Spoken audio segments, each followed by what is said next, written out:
예, 소개받은 전력거래소 정책기획팀에 근무하고 있는 정우덕 차장입니다. 그러면 일단은 제가 오늘 강의를 맡게 된 것은 여기 보시면 이제 전기교통수단의 기술과 정책 현황이라고 해가지고 했습니다. 기본적으로는 여기서 뭐 아마 발표 자료를 미리 보신 분들도 계시겠지만은 거의 다 이제 전기차 관련해서 이야기를 일단 적어놨지만은 이제 후반부에는 잠시 이제 다른 전기 기반의 교통수단에 대해서 언급을 할 것이고요.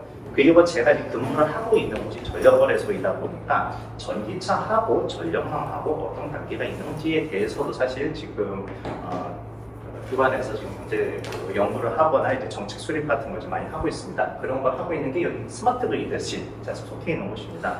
그러니까 지능형 전력망이라고 말로는 하죠. 여기 속해 있는 곳에서 이제 전기차하고 전력망을 어떻게 이제 융합해서 이것저것 이렇게 보완을 해나갈 수 있는가 그런 것도 지금 보고 있습니다. 그런 부분도 중간에 살짝 언급을 할 텐데 이제 별도 자료를 준비한 게 있으니까 혹시 궁금한 거 있으시면 이따가 물어보실 수도 있고 제가 잠깐 소개를 드리도록 하겠습니다.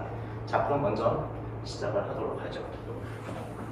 예, 그럼 잠깐 저희 교수님께서 저를 소개를 하시긴 했지만은 저는 개인적으로 뭐 이것저것 대학생 시절부터 한 게 좀 있어가지고 보시다시피 언론에서도 좀 여러 번 좀 나온 적이 있습니다. 가장 뭐 대표적으로는 그 숨가포차 세상에 이런 일이 한 20여 년 전에 나온 적이 있었고, 그리고 뭐 생방송 투데이의 뭐 저희 남편은 뭐 사이보그 뭐 이런 것도 있었고, 그리고 2년 전에 퀴즈 언더 블럭에서 한국의 스티브 잡스라고 거창하게 소개가 된 적도 있습니다.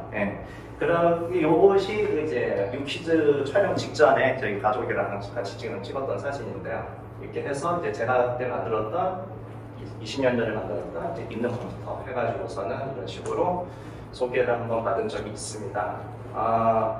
뭐 위키에서는 이게 뭐 스마트폰의 원형이다라고 누가 또 편집을 해놓기는 했는데 글쎄 모르겠습니다. 어쨌든 뭐 실제로 기능적으로는 지금 여러분들이 쓰고 있는 스마트폰하고 좀 많이 비슷하다고 할 수 있죠. 실제로 이동을 하면서 인터넷도 하고 게임도 하고 뭐 여러 가지 쓰니까 말이죠. 근데 어쨌든 간에 그거는 이제 예전부터 이게 상징하는 거는 이제 예전부터 이제 컴퓨터나 뭐 기술에 대해서 상당히 관심을 많이 가졌다는 거라고 좀 이해를 해주시면 될 것 같습니다.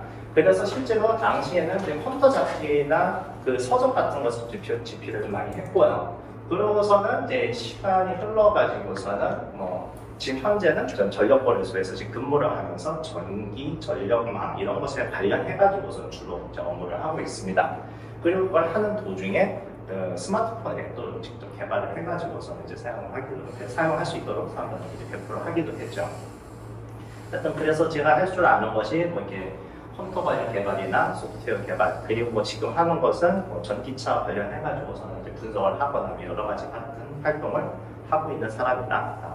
해주시면 될 것 같습니다. 자, 그러면 이제 전기차에 대해서 좀 얘기를 하기 전에 이것이 제가 오늘 여기 강의를 하기 위해서 끌고 온 볼트기비라는 전기차입니다. 요것을 이제 구입을 하게 됐던 계기가 쉽게 말해서 요것이 나올 때쯤에 그 전기차의 주행 가능 거리가 획기적으로 늘어나기 시작을 했었던 것이죠. 자, 아까 전에 이제 교수님하고 말씀 나누면서 이게 얘기를 들었는데, 이제 교수님께서는 예전에 아이오닉이라고, 초창기 아이오닉 전기차를 이제 타고 다니셨다고 하더라고요. 근데 그 아이오닉 전기차의 주행 가는 거리 한 200km 정도 나왔어요. 저도 그거 나왔을 때는 상당히 관심을 가졌죠. 왜냐면 그거 전에 나왔던 전기차들이 한 100km에서 150km 정도 갔거든요. 그런데 아무리 생각해도 200km 주행을 할 수 있는 전기차를 가지고는 멀리 못 돌아다닐 것 같다는 게 개인적인 생각이었어요. 그런데 이 차가 2017년도에 나오면서 이게 국내 그 측정 기준으로 383km를 갈 수 있다 이렇게 나오는 거예요. 사실상 400km 정도 가는 차량이란 말이죠. 그래서 이제 본격적으로 전기차를 이제 타고 다닐 수 있는 시대가 오고 있나 보다라는 생각이 들게 되었어요.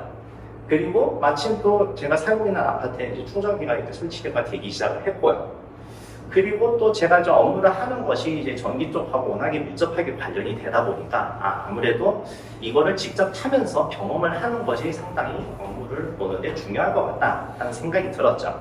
그래서 결국은 2017년도에는 워낙에 국내에 들어온 그 물량이 적어서 못 사고 그 다음에 2018년도에 구매를 해가지고서 지금까지 한 5년 반 정도 좀 타고 다니고 있습니다. 그래서 지금 여기 적어놓기는 5년간 13만 킬로미터라고 했는데 사실 지금 거의 14만 다 됐어요. 제가 어쨌든 그렇게 되고 이거 주행 데이터를 계속 지금 열심히 수집을 하고 있는데 거의 탈 때마다 다 기록을 해놓거든요. 그러니까 얼마나 주행했는지, 얼마나 소비를 했는지, 그때 당시 온도는 얼마인지, 어디로 주행을 했는지, 속도는 얼마나 나왔는지 다 제가 기록을 해놓습니다. 수작을 하는데 어쨌든 그렇게 해서 뭐 논문도 한번 낸 적이 있었고 그리고 뭐 향후 한번 더 내기를 할 겁니다. 왜냐하면은 요게 배터리 화재 문제로 리콜이 한번 된 적이 있어서 배터리가 통째로 무상으로 교체가 된 적이 있어요. 그래서 예전 버전의 배터리하고 신형 배터리하고 성능이 어떻게 차이가 나는지 뭐 그런 것도 한번 보고 있는 중이거든요. 하여튼 그런 식으로 해서 아마 또 논문 한번 낼 것 같고요. 그리고 또 2차 덕분에 아까 교수님께서 언급하셨던 그 전기차 상식사전이라는 책도 이제 낼 수 있게 되었고요. 그리고 제가 사실 한 번 더 가져왔어요. 혹시 오늘 좀 발표하고서는 질의응답 중에 잘 하시는 분 중에 한 분 대충 한번 골라서 드릴까 좀 생각을 하고 있습니다. 그러니까 이따가 질의응답 시간에 좀 열심히 좀 응해 주시면 좋을 것 같습니다. 자, 그러면 이제 시작을 본격적으로 하죠. 전기차란 무엇인가? 이것은 뭐 여러분들은 뭐 어느 정도는 아시겠지만은 전기를 사용해서 굴러가는 차량의 종류는 상당히 많아요. 따지고 보면은 일단은 분류상으로 환경 친화적 자동차로 법적으로 분류되는 것은 하이브리드부터예요. 그리고 심지어 내연기관 중에서도 어느 정도 그 매연 저감 장치나 여러 가지 조치를 한 것도 어느 정도 등급이 나오죠. 그런데 통상적인 관점에서 보통 전기차다라고 얘기를 할 때는 보통 배터리 전기차 또는 BEV를 말하고 있습니다. 여기가 중간에 있는 부분이죠. 이걸 보면은 완벽하게 전기로만 이루어져 있죠. 동력 장치도 전기 모터, 에너지도 배터리만 저장이 되어 있고, 그리고 보충 바꿈법도 배터리를 직접 충전함으로써 한다는 것이죠.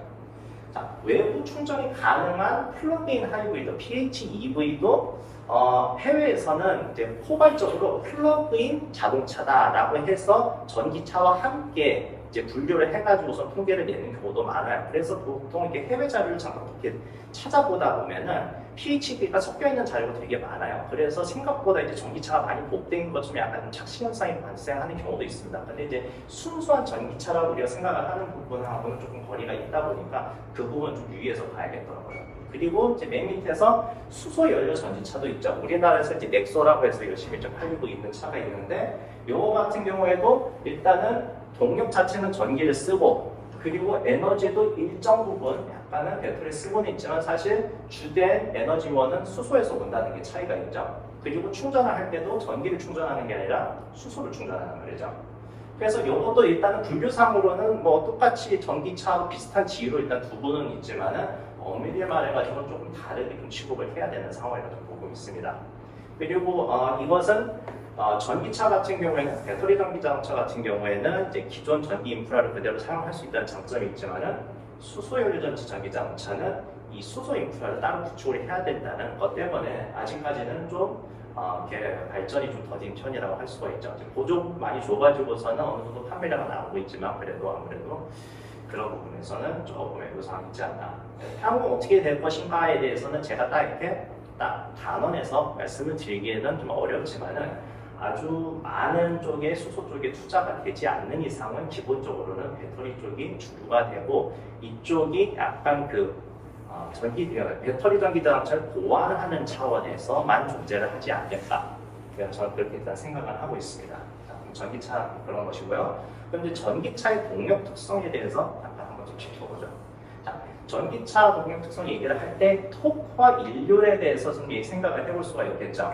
토크는 말 그대로 얼마나 회전력이 얼마나 큰가.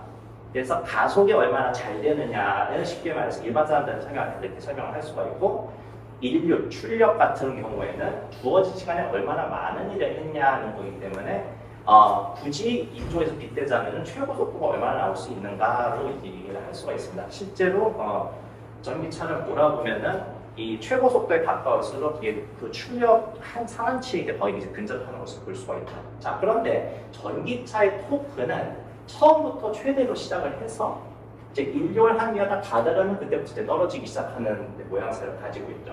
그러니까 바로 출발할 때도 무조건 상당히 좋은 가속력을 가지고는 쫙 간단 말이죠. 하지만은 일반적인 내연기관 차량 같은 경우에는 이렇게 그 최저 구간이 나오는 구간이 상당히 좁아요. 그러다 보니까 계속 변속을 해가면서 그 최저 구간을 맞춰가면서 계속 해야 된단 말이죠. 그래서 일반 내연기관 자동차는 이런 식으로 변속기를 넣지만은 전기차는 대부분의 경우에는 필요를 하지 않죠. 그래서 변속기라는 것이 들어가 있지 않고 감속기라는 것이 들어가 있어요. 감속기는 그냥 고정비로 딱 그 모터의 회전수에서 바퀴의 회전수를 변화만 한번 해주는 그런 차원에서 있는 기어 변화만 해주는 단순한 장치라고 생각을 하시면 됩니다.